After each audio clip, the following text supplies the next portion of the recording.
into Bradford. This is BCB 106.6 FM.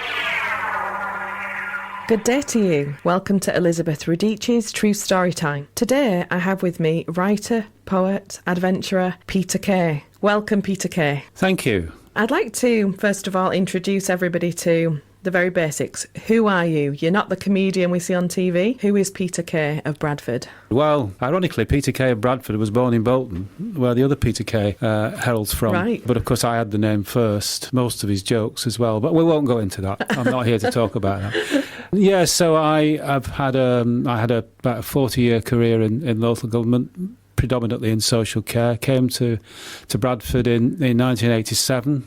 To work, moved across to live in 1988 and spent 35 very enjoyable years living in, working in, volunteering in, and going to all kinds of events within the district of Bradford, and I think it's a very special place. You mentioned as we were just getting ready for the interview that you see it as your spiritual home. Could you expand on that a little bit?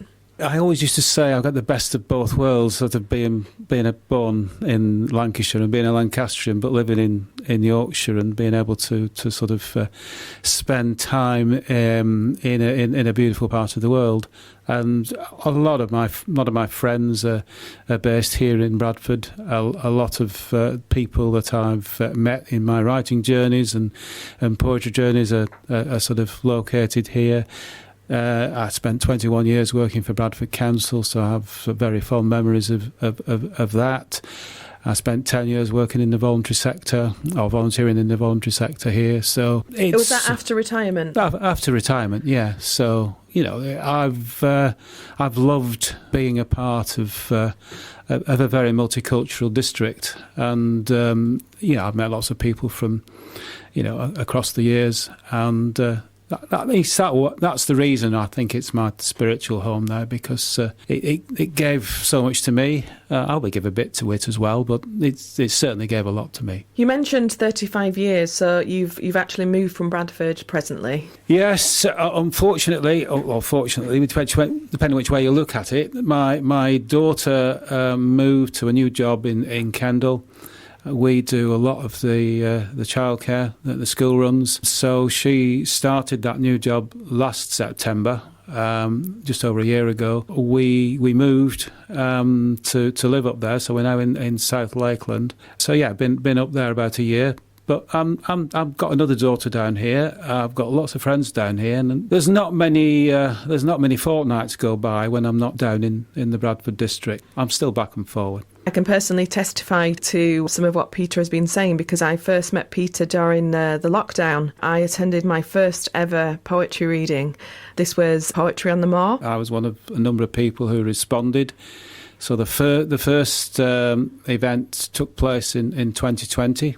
And in 2021 and 2022, when during the summer months it was tried to be a kind of monthly gathering on a Sunday up on the moor, gathered a load of poets to come and stand on what's an incredible natural stage and just perform to friends and perform to other poets, passers-by.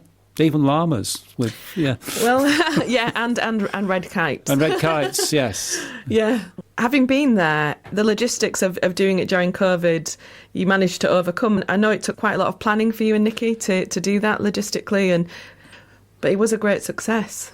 It was a great success. In fact, that first event, there were about 36 people turned out, about half of them read.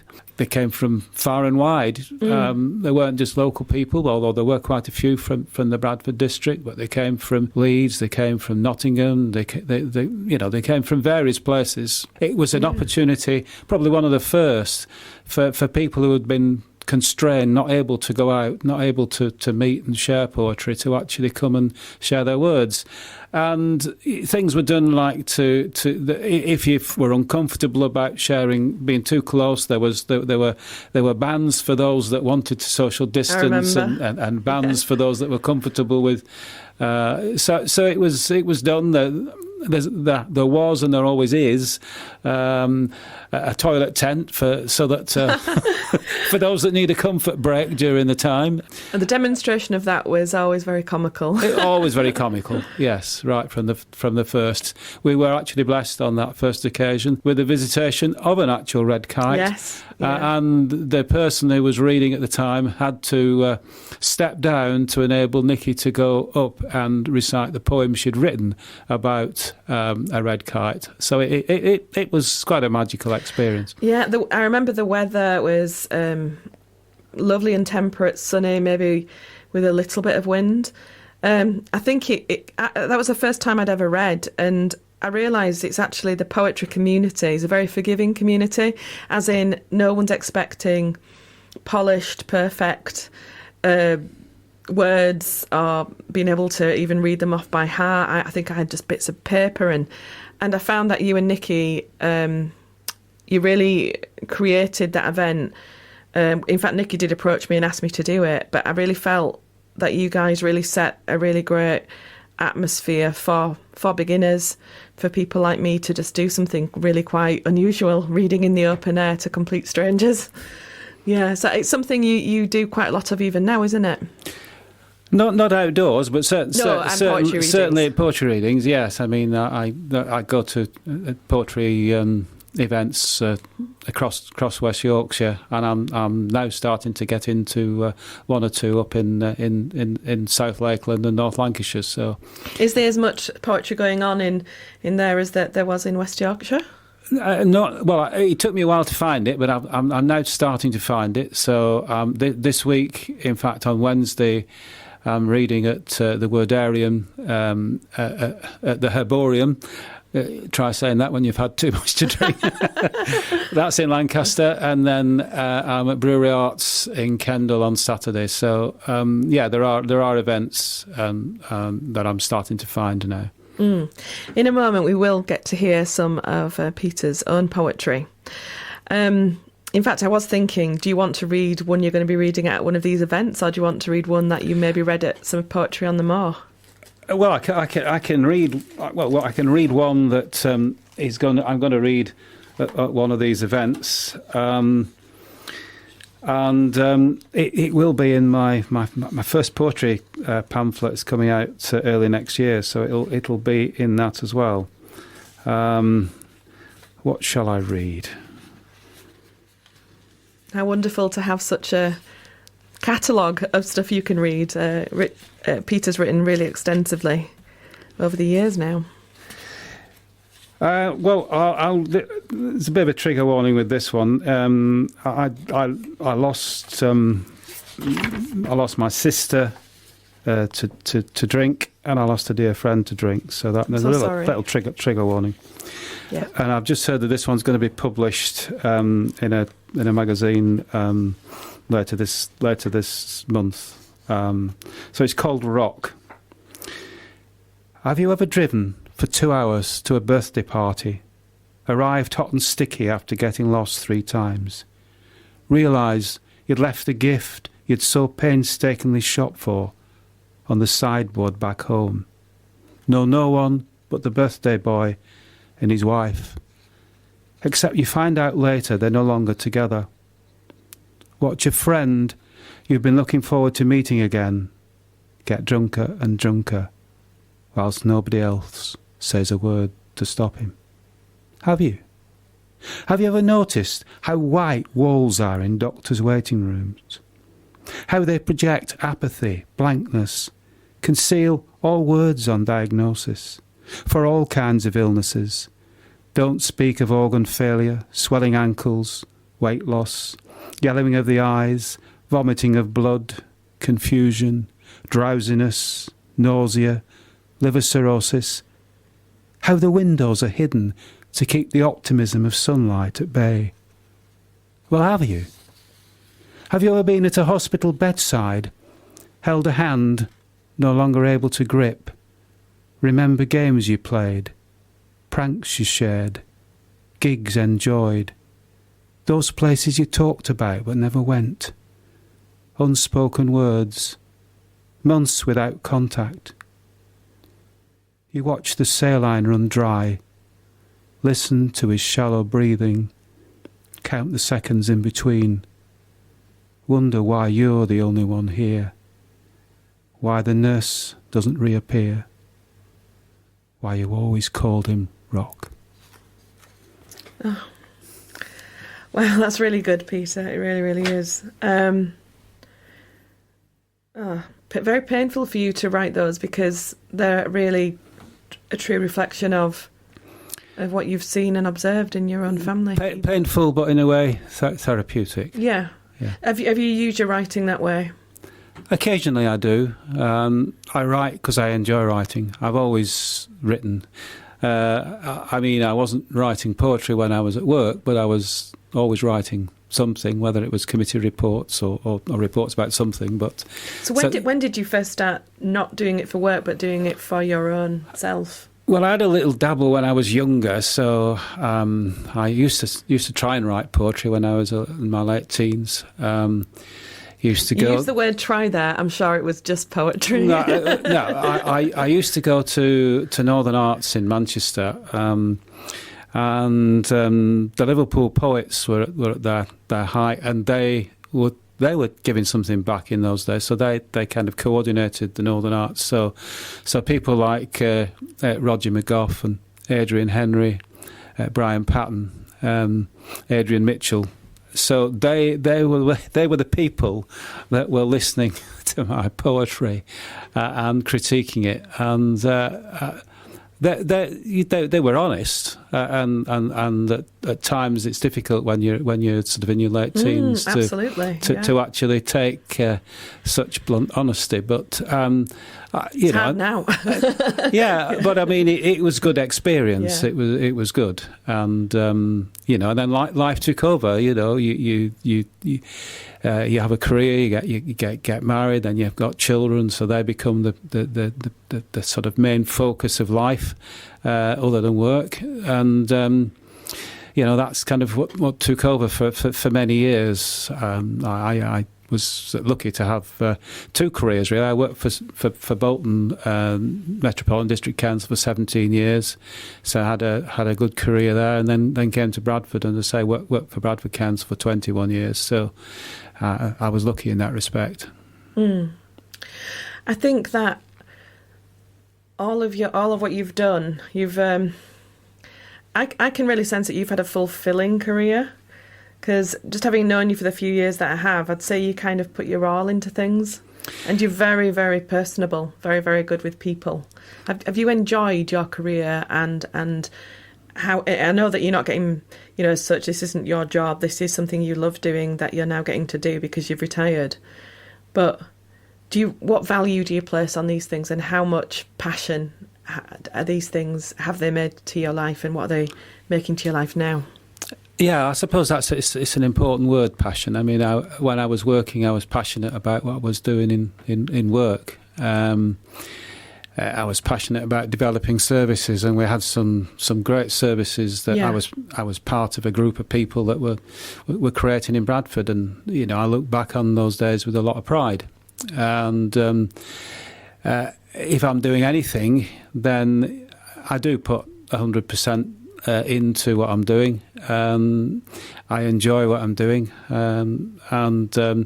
so the opportunity after retiring from Bradford Council to be able to write, that was something I'd always wanted to do. I'd always wanted to write a book. I didn't realise at the time that I'd be sitting here now and saying, well, I've actually written and published 4 books, and I've got another 2 or 3 on the way. So that's something to look back on. I never thought, for example, that I'd be running marathons.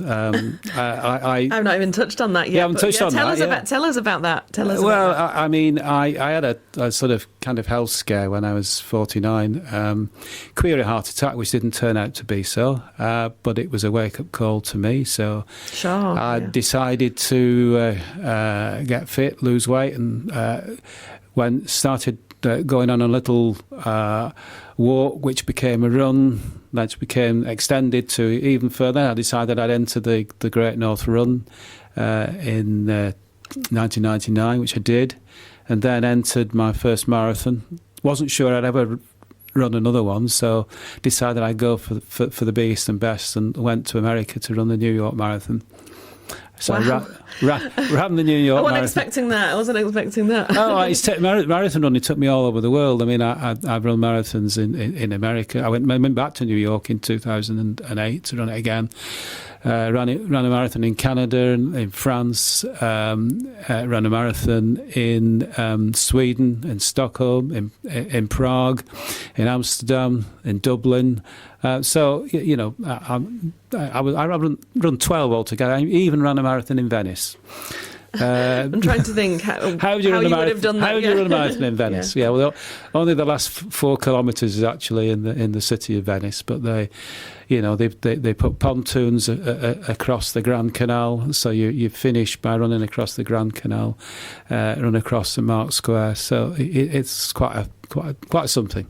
Yeah. So your kind of regime of fitness is something that's really important to you. To be able to do marathons means you're having to keep in a state of fitness every day, really.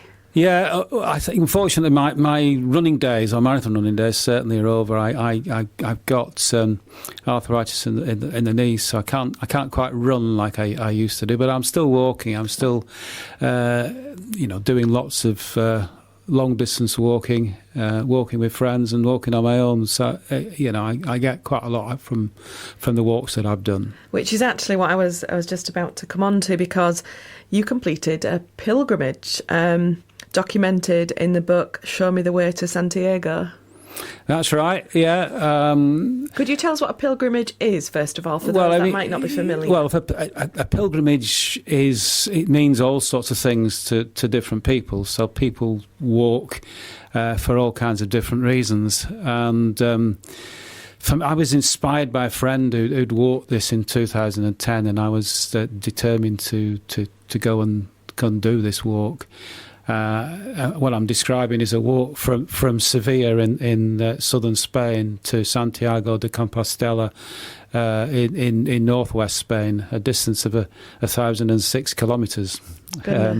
So it took about 6 weeks in total to walk. And I've been back with a friend to walk from Cadiz to Sevilla. So that was a week's walk. And last year I went back to walk from Santiago to Finisterre. So effectively I've walked from the southwest Atlantic coast of Spain to the northwest Atlantic coast of Spain. So does your family go with you? Who goes with you? No, I walked when I did the main pilgrimage. I walked the first week with a good friend Maureen, who was the inspiration for me doing the walk in the first place, and the rest of the walk was a walk with my bestie, with my friend John. We had some great adventures together. 6 weeks of straight walking and sleeping in different accommodations. The thing about if you're walking as a pilgrim, then you kind of know where you're aiming to get to at the end of the day. But you're staying in what are called refugios or albergues, so they're kind of hostels as we might know them. So bunks. I never didn't manage to get in. I never didn't. I was always able to find somewhere to rest my. I didn't have to sleep under the stars. But there was always that little bit of anxiety in the early days, anyway, as to whether or not there would be room to rest your head at the end of the day. And I took with me a notebook and pen, so I made notes of each day's walking. I took lots of pictures, and I didn't set out to write a book, and I wouldn't have written a book if it was just for those two things alone, because it was kind of a personal memoir, the book. It's a bit autobiographical. Right. But the reason I wrote the book was because of the incredible people that I met when I was doing that particular pilgrimage, all of whom had their own reasons for setting out to undertake that walk. I met a guy who'd had 2 heart attacks and decided that his riposte to God for keeping him alive, his words, not mine, but in his language, not my language, but we were able to communicate. He had decided that he would walk the pilgrimage as a thank you for still being around. Right. So that's one guy. I met a woman who was of Dutch Basque heritage. So her father was a Spaniard, Basque Spaniard. Mother was from Holland, and mother and father separated when she was very young. So she meant to go and try and find her father, and it's one of those things that life got in the way. She kept putting it off. So unfortunately, she never met him before he died. So her walking the pilgrimage was homage to the father that she'd never found before he died. So as you can see, I mean, that's just two examples, but I could. There are loads of examples. Yeah. It's a labour of love. I mean, people have different reasons for walking, and it was something that I wanted to do. I'm a spiritual person, but I'm not necessarily. I don't have a God in that sense. I believe in the spirituality of humanity, of mankind, and I met many people on that journey who gave something back to me. We had lots of conversations with different people.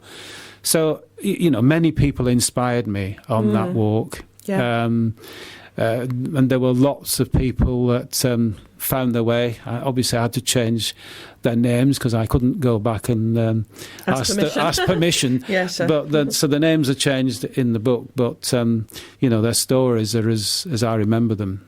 Mm. We've just got just over 5 minutes left, and I'd really like you to read something from that book, if you can, for me. I can. This is. Ironically, we got to a point in the walk at a place called Taberah on the 18th of April. And the 18th of April was my father's birthday. He would have been 98 the time I got to Taberah. And he would have been 100 on the day that this book was published in 2020. So I was aware of Taberah, though not particularly memorable in terms of what it has to offer architecturally. It's famously the birthplace of arguably one of Spain's greatest poets, Felipe Camino Gattiara de la Rosa, or Leon Felipe, as he is more commonly known. And he was born there in 1884 and is chiefly known for his anti-fascist writings about the Spanish Civil War. Although his first book was published in 1919, that was Verses and Prayers of a Traveller. He left home to travel with a group of poets and performers who entertained people across the length and breadth of Spain. He fought in the Spanish Civil War, left Spain in 1938 after the defeat of the Second Republic for Mexico, where he remained until his death in 1968. So my father used to read his poems to me, amongst others. So it just felt like one of those amazing coincidences to actually arrive. I didn't realise until I got there that Taberah was the birthplace of Leon Felipe. I found that out accidentally on the day that I arrived, and I actually arrived on the birthday of my dad. I couldn't, it wasn't planned. It just so happened. So those are some of the things that meant that I needed to write the story about it. So that's just a little bit about Show Me the Way to Santiago. But there are lots of things in there I can talk to people about. How do people follow what you're doing and the books that you've written? Where can they find information about? Well, they find information on my website. And I am on Facebook. So website is Peter K. wordspace.co.uk. And I say you can find me on Facebook. If you want to see me in person, talk about my books, I am in Bradford on the 2nd of November at a Bradford Rights event at Bradford Central Library. So I think there's myself and about 10 other local writers, poets who will be Well, I'll be checking able it out. to able to Yes, read I on would that day. recommend checking it out, guys. Could you tell us, just in the last minute and a half that we have, just what you've got in the pipeline as well, what you're working on in the pipeline? In the pipeline, I'm writing a murder mystery set in Harecroft, near Willesden, in the 1930s. So that's I'm enjoying writing that. It's something completely different. Lots of history research going on in there. Lots of history and research. I'm writing the autobiography, or helping a rap star who was a refugee, arrived in Bradford when he was 16, and has given a lot back to Bradford. So I'm helping him write his autobiography. So that the working title is Congo to Global. So he was a child fighter, was rescued from horrific situation in the Congo and came to this country. So I'm doing that, and my first poetry pamphlet will be coming out early in the new year, thanks to Yaffle Press. And that will be called Imprints. So there'll be about 25, 26 of my poems in that pamphlet, including Rock, which I read earlier. So if people can get to the event on the 2nd of November, will you have some stock for? I'll have the books that I've already written. Yes, I'll have stocks of those. So that includes the fictional book, two travel memoirs, and the last book I wrote, which came out just before Christmas last year, which is a children's book, illustrated by my daughter. Oh, how lovely! And my other daughter worked tremendously hard to get all the printing and everything sorted out. So it's a bit of a family affair, that one. Yeah. How nice to have the support of your family. Indeed. It's a real testament that you've had all this freedom and your family have been behind you, and that you can't. The value of having a family behind what you're doing and your writing and all the time that it must take out of your day and your visits and your travel, but they're behind you, and that's really, really fundamental, isn't it, to the success of everything? It is. I mean, I have a very supportive family. Wife, 2 daughters, grandchildren who take up a lot of time, but it's a pleasure to spend time with them. For anyone thinking about getting into writing, or they've already been doing it and they're not sure where to go with it, what is one thing that you would say to them? Start writing, get into the habit of writing, find a local writing group. There are lots of them around.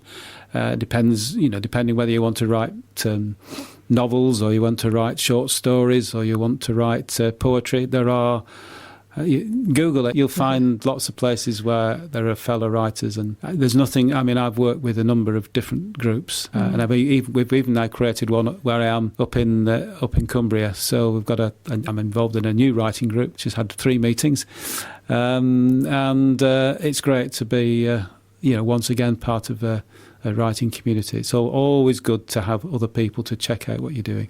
Yeah, having someone who mentors you, or you can just try it out with somebody even. And would you say that you've had people like that in your life who you've just been able to bounce off of to go to? There have been important people in my writing journey. I mean, two of my books were published locally by a local independent publisher, Curious Cat Books.